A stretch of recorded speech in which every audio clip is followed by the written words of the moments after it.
So, a horn of plenty. Thanks for the organizers also for inviting me to present here today. And I'm also a little bit apologizing that some of you may have heard parts of this presentation before, because I had already presented some of the findings in spring. But let's proceed with our today event and well, comment horn of plenty in terms of anatomy. This is quite unprecedented situation, because anatomists have always complained that they don't have enough bodies for teaching, for research. And since the very beginning of the, how should I, since the very beginning of development, since the breakthrough in anatomy in early modern time, these complaints were voiced.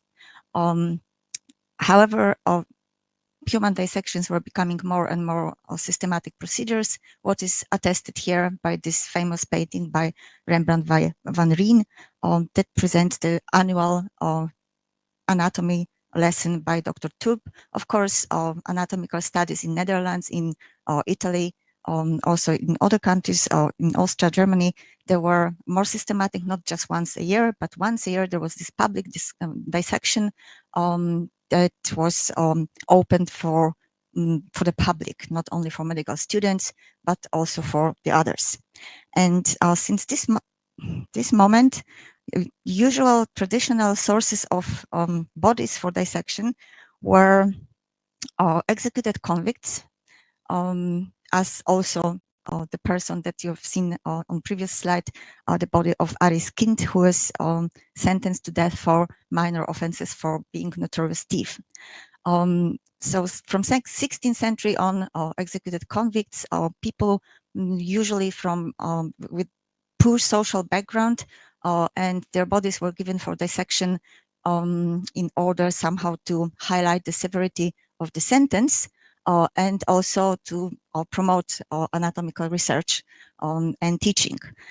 So in certain way, human dissection in early modern time replaced medieval practice of body mutilation, which was also ordered from time to time in order to highlight the severity of the sentence.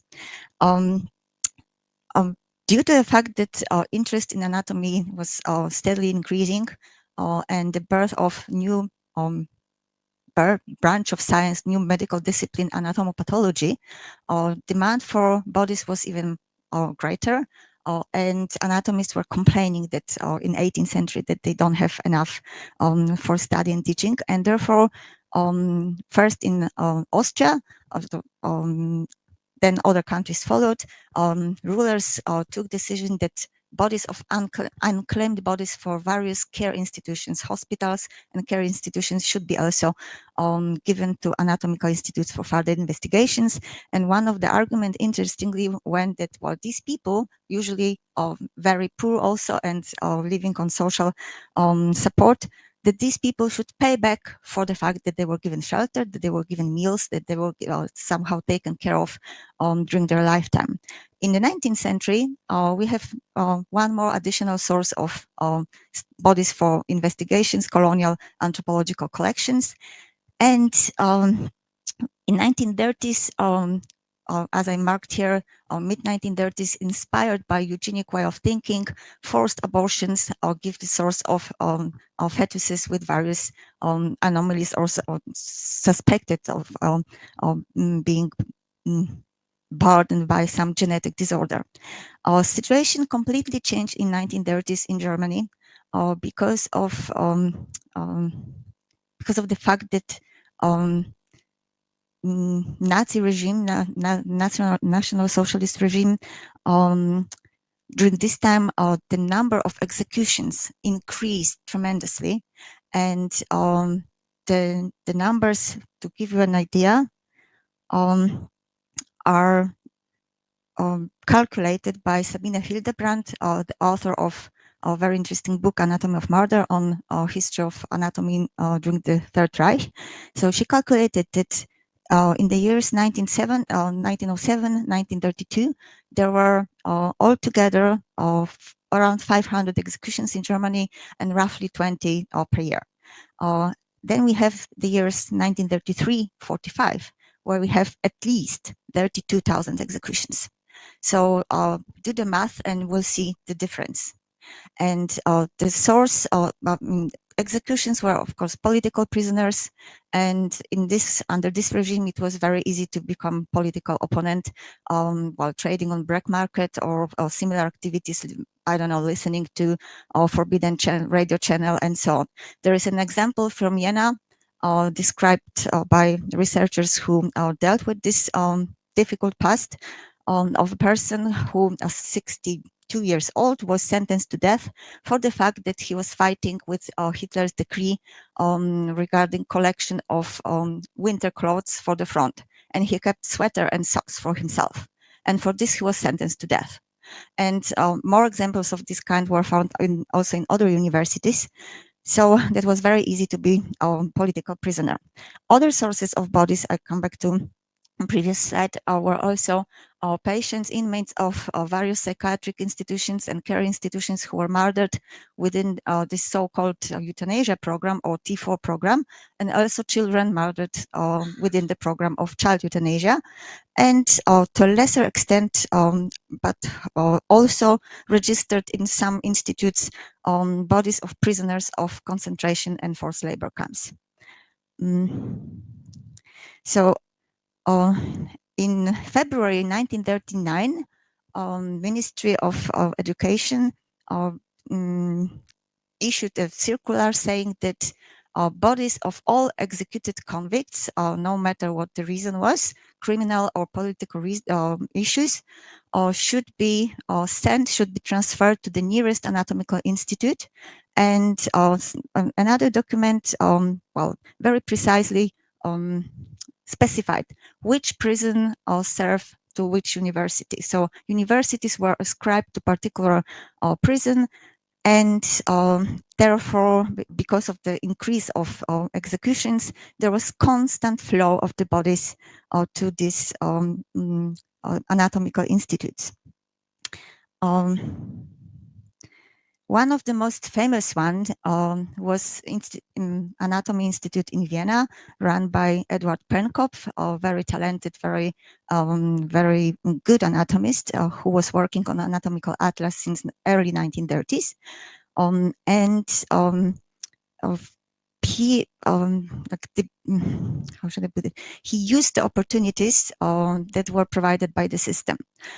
Should be highlighted here that he was also very active Nazi supporter, what is attested here, evidenced here by this dates, early, very early joined the party, also in the time when it was forbidden in Austria, and the fact that he was well connected and very well, very closely cooperating with the system is also attested by the fact that he was appointed the dean of medical faculty just 1 month after annexation of Austria into Germany, and a few years later also rector magnificus of the whole University of Vienna.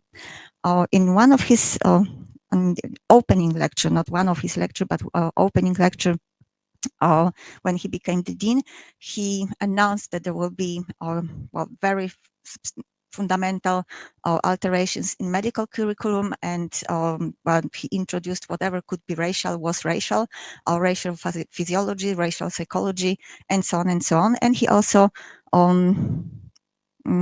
took steps to reduce this staff of the university. I mean, Jewish members of the staff or those who were who had Jewish spouse were removed, and that meant that out of 197 academics, 153 were removed. So we can also imagine what kind of effect that had for the reputation of the university and scientific standards, and also teaching at this time. Well, as we see, he was rather supported by students during this this lecture. This is one of the most famous photos, often reproduced, and Pernkopf working on his anatomical atlas, he cooperated with anatomical illustrators, of course, who also had Nazi sympathies, which is seen here. Erich Lepierre, sometimes he ended letter R in his signature, drawing a little swastika, and Entresser wrote double S in his name so that it would somehow resemble SS sign.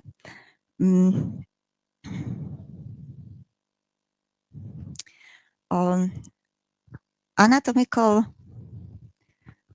drawings, anatomical illustrations in this atlas were of very great value, not very, let's say, progressive in terms of research, in terms of novelty, but the quality of drawings was so great because of new staining techniques, and the fact that the atlas is so detailed made it very famous, and was, of course, used long years after the war.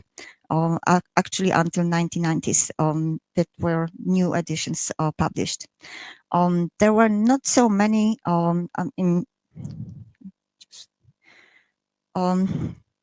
there were not so many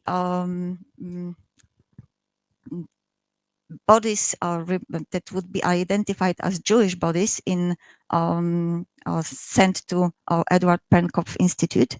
Most of them were political prisoners who were executed executed in Vienna, and it is said that Pernkopf received at least 1,377 bodies from this criminal court, and additionally bodies from traditional sources, so hospitals, unclaimed bodies, and so on. Concerning racial ideas in anatomy during this time, the most famous example is the project idea of another anatomist from Strasbourg, August Hirt, from University of Strasbourg, who Reich University of Strasbourg, who suggested to Heinrich Himmler that German anthropological collections do not possess enough skeletons belonging to Jewish people, and due to the fact that this so-called final solution was planned, that would be very advisable, recommended to collect, to build such a collection for future generations. And this idea was accepted. So he got signature, and for the purpose of this collection, prisoners from Auschwitz-Birkenau were selected, sent to another camp close to Strasbourg. Prisoners were murdered, and their bodies sent to Strasbourg for further investigation and building this anatomical anthropological collection. When the Allies were approaching the University of Strasbourg and the university, he ordered destruction of all papers, all reports, and all the remaining bodies that were not yet processed. But soldiers, when they entered institute, they found tanks with, as you see, 17 intact bodies and 166 body parts belonging to various people. University of Strasbourg, in post-war years, the authorities claimed that they ordered burial of specimens immediately in post-war years, but historian Ralph Toledano in 2015, if I'm not mistaken, made really horrific discovery working in the institute, and he entered magazine that was not very very often frequented, let's say, and he discovered specimens coming from this period of time, jars with specimens and preserved in formalin and mostly. And university decided again to organize ceremonial burial to honor the victims of this research project.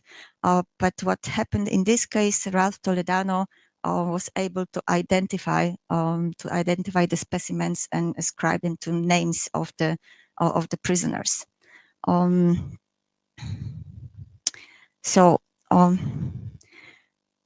Not only anatomical I think I'm sorry, but I think I lost a few slides here. Just a second.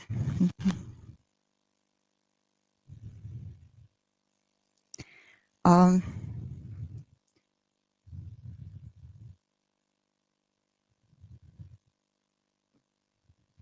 just oh, yes.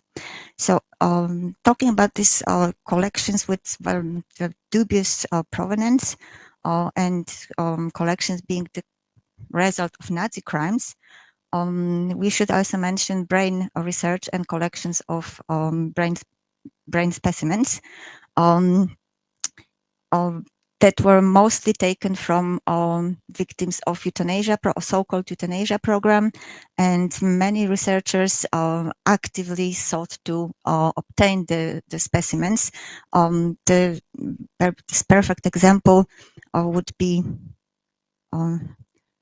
Joseph Hallervorden, who said, or who wasn't even a very active Nazi, but he said in post-war interview, I heard that they were going to do that, and so I went up to them. Look here now, boys, if you are going to kill these people, at least take the brains out so that the material could be utilized. They asked me, how many can you examine? And so I told them an unlimited number, the more the better. I gave them fixatives, jars, boxes, and instructions for removing and fixing the brains, and they came bringing them like delivery van from the furniture company. Hallervorden is said to have examined at least 600 brains, and he openly discussed the findings of his research with other anatomists, with other anatomopathologists. So the main centers of this brain research were Berlin, of course, Munich, Heidelberg, Vienna, Leipzig, and also Breslau back then, were Joachim Scherer, a very famous researcher at that time, in Neurological Institute, examined the brains of children that were murdered in Jugendpsychiatrische Klinik Leoben within the program of child euthanasia. And it's not entirely clear how many brains he examined. Might have been more, but at least 293. The documentation remained about these numbers. One of the biggest was also Vienna, where in 2002, the collection of specimens was found also quite accidentally, was found in the cellars, and well, these jars were then buried, ceremonially buried in a cemetery in Vienna, but also with the identification of victims. And the end of the silence around these issues came in only in 1980s, thanks to initial research by Götz Ali, historian and journalist, and Benno Müller-Hill, who started the whole debate. As the result, in 1990, the Conference of Rectors decided that there should be, 1988, there should be research project in all universities, and universities followed these instructions. However, usually that was speedy burial and not identification of victims, as it was done in Vienna or in Tübingen. The wave of research with dates comes in practically beginning of 21st century, where not all universities, but majority of Austrian and German universities dealt with this past.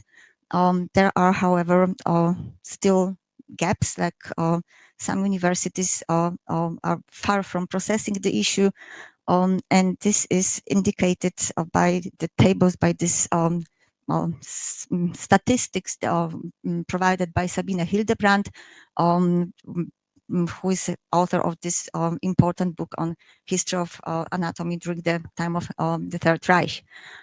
So not all universities were ready by now to face and dealt with this past, and yeah, still waiting for their, let's say, researchers and histories to be written and published. The most, just one more sentence to close. Quite recently, there was just a few months ago, there was important discovery by Claudia Krebs, who is based, if I'm not mistaken, in Harvard, but I'm not sure. Claudia Krebs discovered that one of the editions of Spanner-Sprachholz atlas, anatomical atlas, contained also figures or drawings that were definitely based on studies of victims sent to Danzig or Gdańsk today, to Rudolf Spanner Institute, bodies of victims sent from various sources, Konradstein, which is Kotzborowo, also euthanasia program took place, but also concentration camp, and also from execution places in Poznań. So University of Gdańsk was notified about these findings and took decision that this should be, of course, shared and published. And while University of Poznań, so Poznań, Reich University Poznań during the Third Reich, and Breslau still wait for new findings for like processing this history. Thank you.